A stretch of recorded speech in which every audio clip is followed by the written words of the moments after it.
बिस्मिल्लाहिर्रहमानिर्रहीम। अस्सलाम वालेकुम। आप में से बहुत से लोग इस साल ज़कात अदा कर रहे होंगे। आप कारोबार करते हैं, आप ज़कात अदा करते हैं।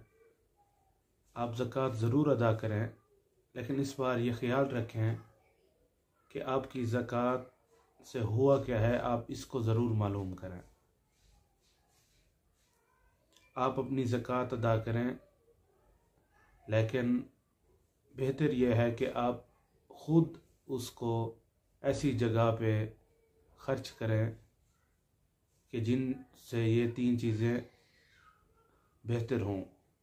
सबसे पहली बात तो ये है कि आप किसी को कोई एक हुनर सिखा दें ताकि वो गरीब हुनरमंद होकर अपना खुद पेट पाल सके। दूसरी बात यह है कि आप किसी को कोई रोज़गार करके दे दें, छोटी सी रेहड़ी लगा दें, छोटी सी दुकान लगा दें और उसका फॉलो अप लेते रहें ताकि एक आदमी आपकी ज़कात से अपने घर को चलाने वाला बन सके। और तीसरी बात यह है कि आप अपनी ज़कात से किसी का कर्ज़ अदा कर दें, और ये भी ज़कात के मसारिफ में से एक मसरफ़ है।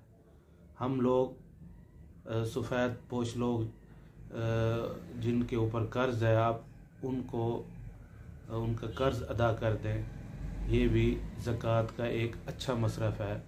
इस बार आप ज़रूर ज़कात दें, आप पर फ़र्ज़ है तो, लेकिन इन तीन चीज़ों पे आप ज़रूर ध्यान दें।